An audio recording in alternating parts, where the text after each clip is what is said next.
What is going on, YouTube? Northeast Ohio Sports Cards here for the week that was.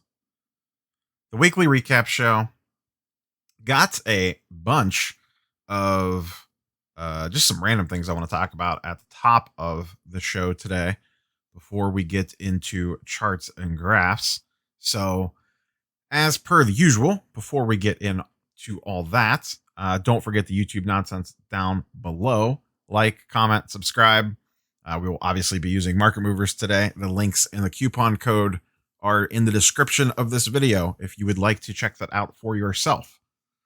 And then also do not forget the new-ish now eBay affiliate link.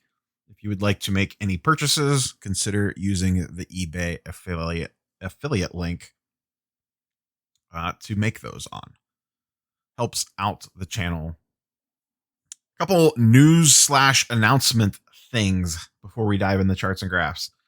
One, it appears as if the National is a go. It is not 100% confirmed yet, but we are definitely trending that direction. And I believe they said there will be another update later, middle of June, but they are basically saying we are on.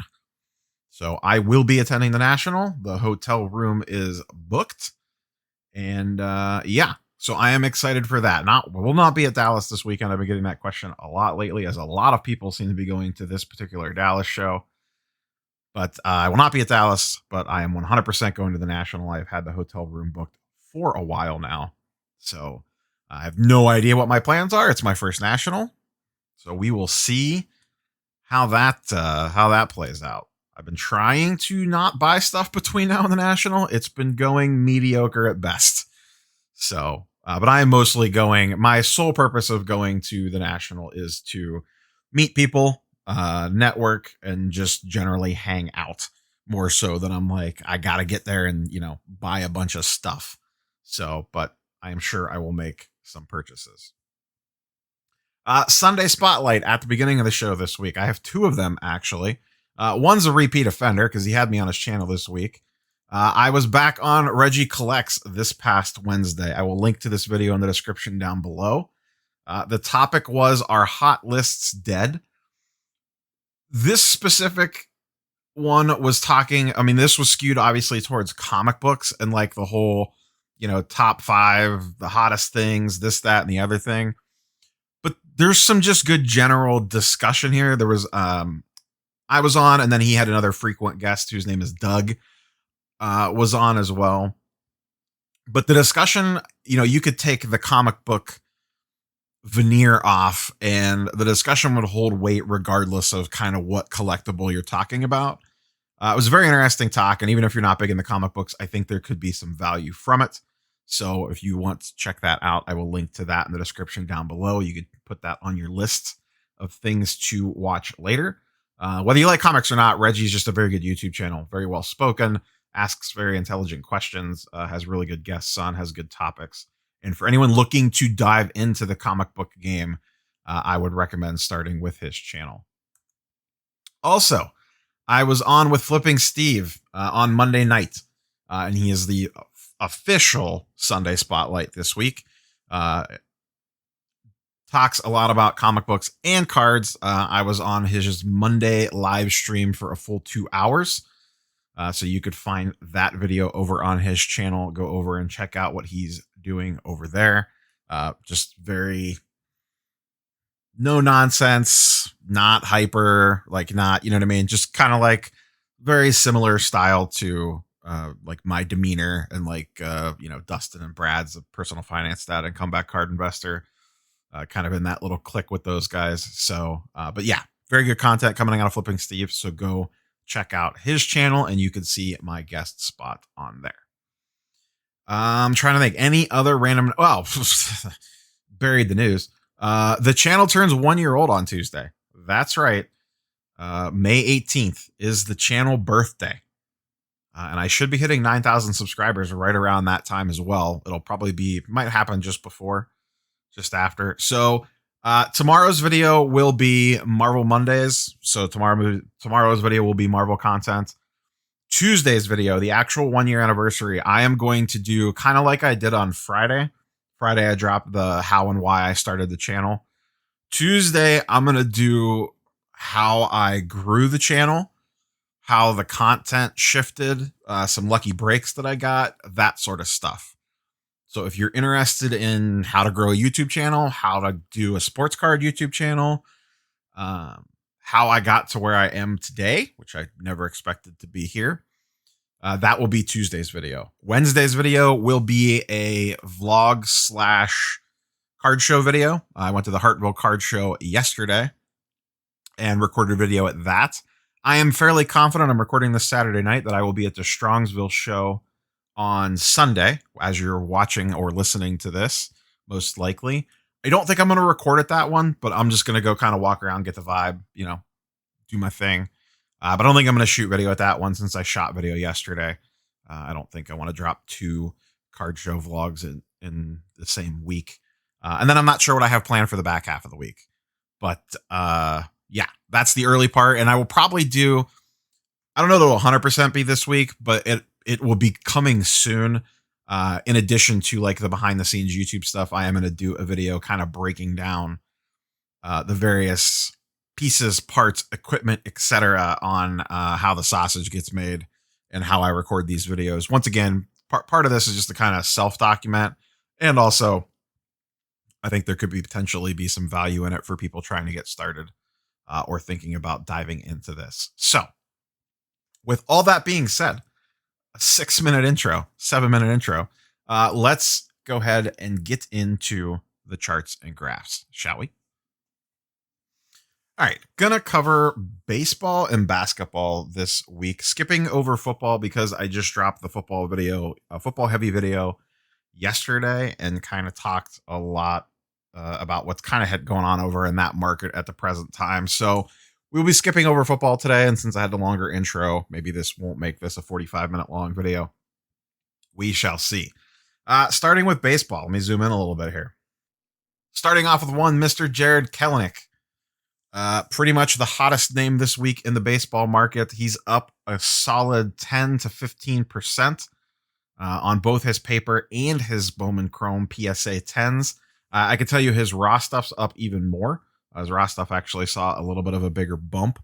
I don't know if that's just because of price point or what, but his stuff is definitely on the move. He got called up this week, which kind of juiced his prices a little bit. And then he hit a home run on Saturday night, and that kind of spiked them up again. I'm sorry, Friday night, not Saturday night. Hit a home run late Friday night, and kind of gave him another little boost. So we'll see where he ends up at. I'm going to guess, and as the normal, unless he stays absolutely red hot, his prices will probably continue to spike a little bit. And then at some point in time, there's going to be a pullback. It's just the pattern that we've seen with literally pretty much every one of these players.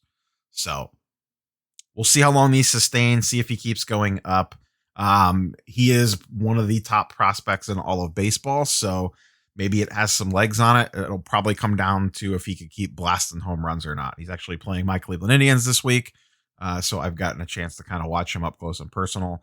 I'm no baseball scout, but everyone says that he is the real deal. We will see if that is true. Also in the baseball world, a lot of Yordan Alvarez chatter the last week or two, and it's been paying off in his prices lately. He's having a really nice season. I understand he's DH only for the most part, but the guy can rake. His paper is up 30%. His chrome's up 10%. So one of those weird things where the paper actually went up more than the chrome this week. I know Step Back Sports Cards is a big fan of Yordan. I actually have a decent amount of Yordan, not a ton. I have a pink refractor, a regular refractor, a couple chrome, all raw.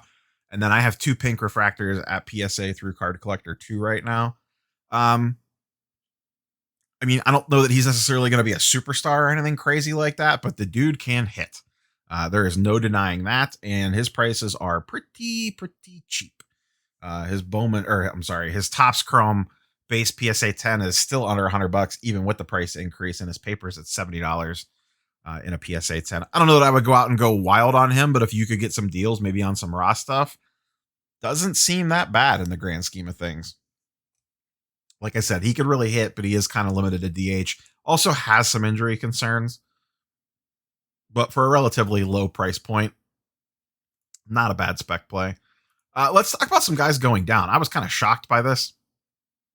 I know Tatis has been trending down a little bit. And in general, his other cards are slightly trending down, but for whatever reason, his refractor really took a nosedive this week.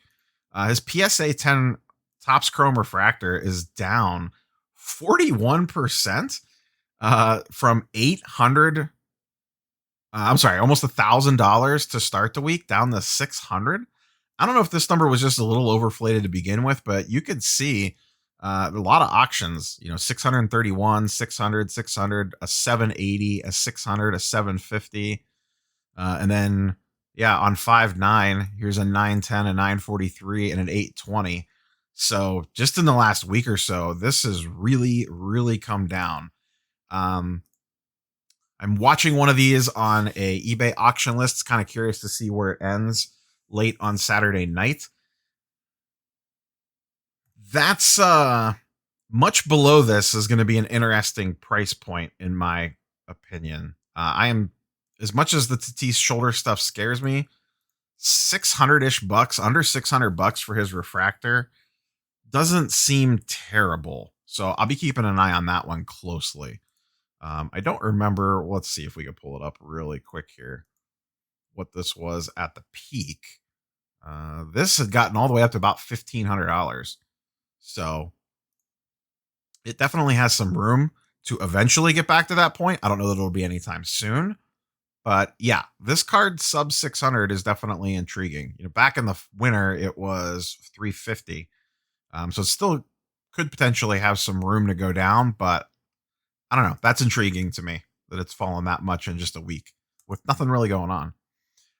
Just kind of a Lou Bob check-in. Obviously, he's out for basically the season. I know that there's actually a chance he could come back, but it seems like it would be a long shot at best. And if it does, they would probably baby him anyways. His Topps Chrome is currently down to $90. His Topps Paper is currently down to $66. This is one, I don't think it's hit the floor yet, but boy, if you're willing to be patient, I think there is a nice play to be made here at some point in time. If I run this back just 90 days, his Topps Chrome was $200 at one point in time in the preseason. And the paper was at $144. If you're willing to just forget about the money and just buy these and just stick them in a drawer somewhere, I think you could have a really nice return on your hands come next March. When prices hit their peak again, typically.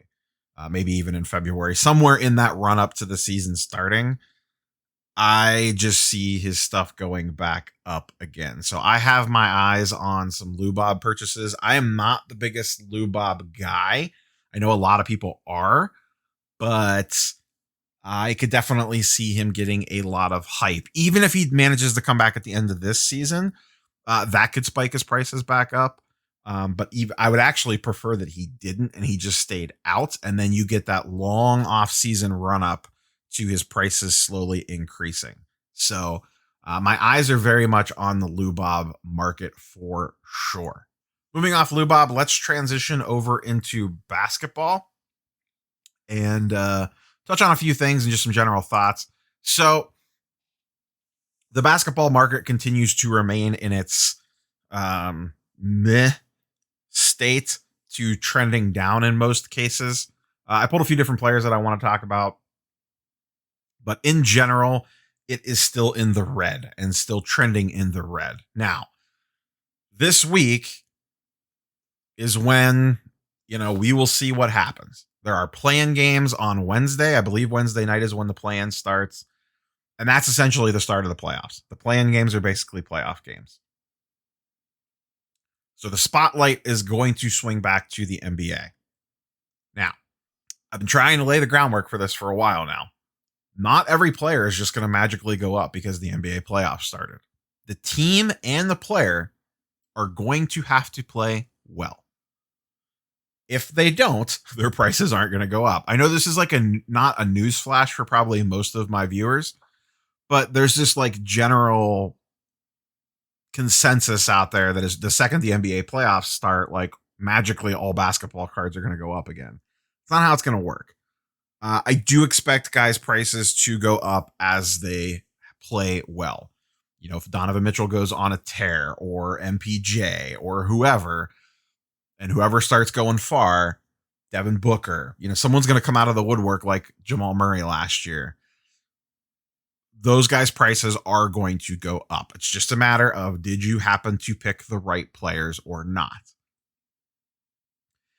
The flip side of that equation is what happens to the guys' prices that aren't in the playoffs, like a Sexland, SGA, those types of guys, and any other little pet projects that you have out there on the bottom feeding teams.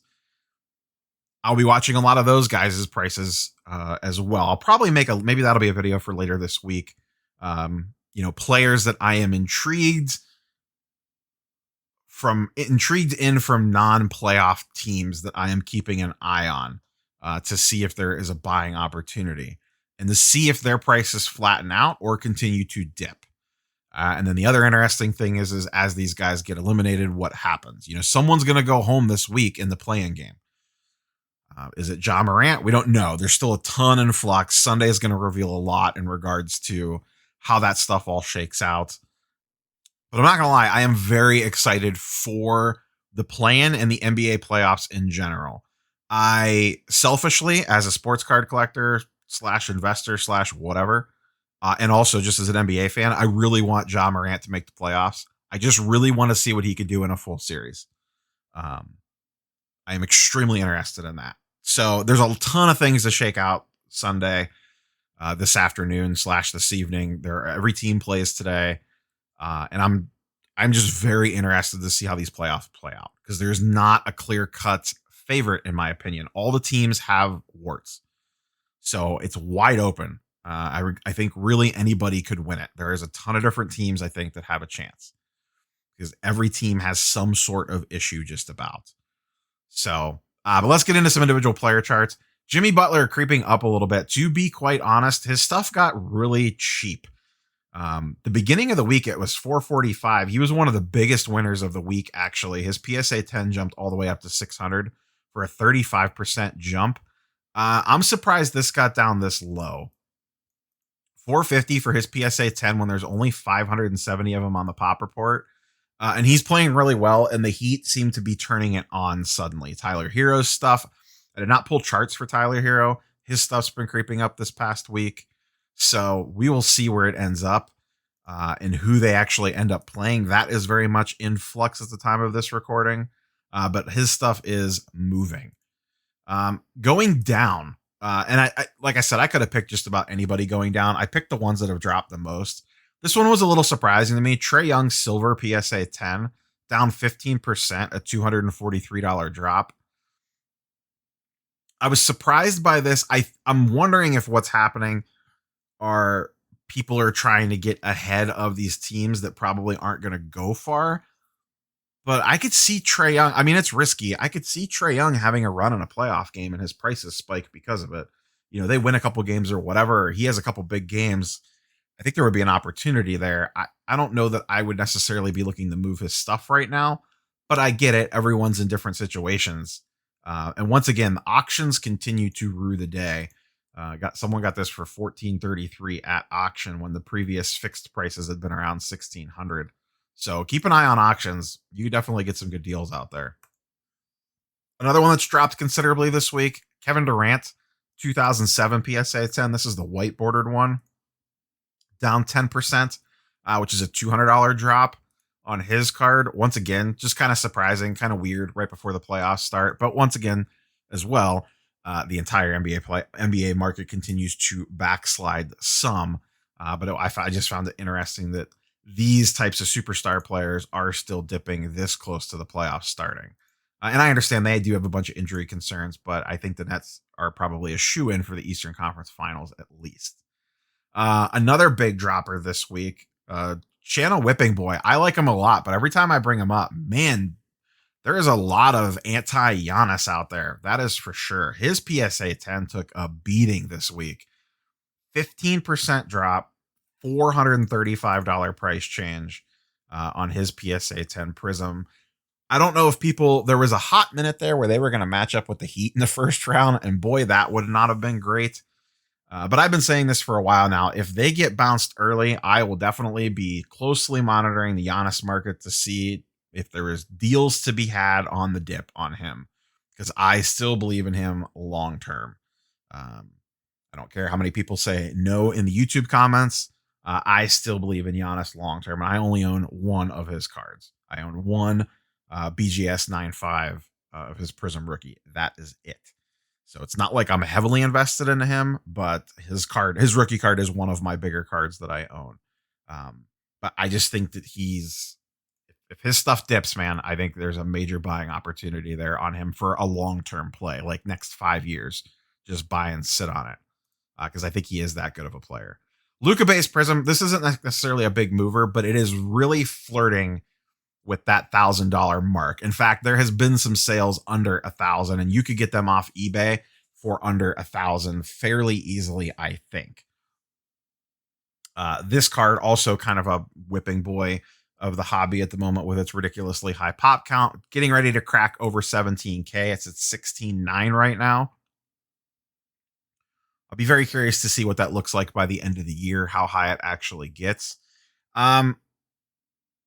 The Mavs are playing very well, and Luka is going to have some playoff moments, and his cards are probably going to go up. You just have to, the entire NBA market now going forward, you're going to have to be very quick in regards to selling. These guys are going to spike, and then if they don't maintain or they get bounced, they're going to come back down fast. If you see a window to sell, I think you got to jump on it, unless you just want to really ride it out because you think that team or player has a chance to get to the finals. But your windows are going to be narrow. That's basically what I'm getting at. So just be quick, in my opinion. If you're looking to move off any of these guys, don't get greedy and try to run it into the next round or something else. Odds are something bad's going to happen and you're going to get burned. Yes, you could get burned the other way, but as we like to say, you never go broke taking a profit. So as long as you're not completely upside down on it and you're trying to chase the dragon on it, getting back to that 2K number, talking this card specifically, but you could also broaden this out to any card for a playoff player. If they have a big game and stuff spikes and you're not looking to hold it long term, just move it. Don't get cute. And then the last one I wanted to touch on, Zion. I actually ran these back 2 weeks because I was curious how the injury affected him, because his season is basically over. They're definitely not making the playoffs. That was essentially decided the day that he got hurt. So I'm curious how far and how fast he was going to fall. So over the last 2 weeks, he's down about 20% across the board. The only one that did not drop that much, and in fact, it dropped basically nothing at all, is the Select Premier. Now, only 3 have sold. So it could be a matter of one has not sold recently. When did the last one sell? Orange. One sold on the 12th. So that was 3 days ago. So I don't know where the next one would go on that chart. Probably lower, but we don't know. But so far, over a 2 week period, a 20% dip for Zion, with his season basically being over. I will definitely be monitoring his prices on a weekly basis going forward. That is for sure, because I am very curious to see where the floor is and then use that as a predictive tool to see where the floor is for some of these other guys. If he drops 30%, 40% off his right before he got eliminated prices, that could be a good model to apply to other similar type players to see where they drop. I'm also just curious just to see where his base Prism bottoms out at. How close to does it? I took predictions in a video earlier this week. Does it get below 500? I think easily yes. Does it get to 450? Does it get to 4? Does it go under 4? Just very interesting stuff to track in this current market as prices continue to slip. So that's all I have for you guys and girls today. We did Sunday Spotlight at the beginning, so go check out Regie Collects, just in general as a channel, and Flipping Steve. Both absolutely great content creators. anyone going to Dallas this week, have a blast. Obviously, I'll have more content out this week, but yeah, any people Dallas bound, be safe, have fun. I'll be curious to see anyone still watching. What is your prediction for the player who will come out of Dallas? And what I mean by that is there's usually one hot player name that comes out of the Dallas card show. A few months ago, it was LeBron and Jordan. Then the next month, it was KD. I forget who the last one was. I don't remember. But usually someone comes out of the Dallas card show pumped. And I'll be very curious to see who this one is. My guess is maybe something modern and NBA, like one of the playoff guys, because that'll be like the first couple. That'll be the first full day of the NBA playoffs, maybe. I don't remember exactly when Dallas starts versus when the official playoffs actually started. That might still be playing round stuff. Also, I forgot to mention this at the beginning of the show. The Wisconsin Dells show is going on this past weekend, Friday, Saturday, I think Sunday as well. And there seemed to be some good early feedback from that one in regards to quality of cards. I'm not sure about attendance. I haven't heard anything with that yet. Anyone that was there or has any firsthand experience, let me know in the comments below how that show shook out. So that's all I got for you guys and girls. Happy birthday to myself, I guess I will say. Once again, thank you all for watching, supporting, liking, commenting, sharing, whatever. It has meant a lot. The channel has gone to places I never thought it would go to. And I don't know where it goes from here. I had no plans for it to get this far. So every day is a new adventure when it comes to the old YouTube journey. With all that being said, you guys and girls have a wonderful week. We will catch you on the next one. Peace.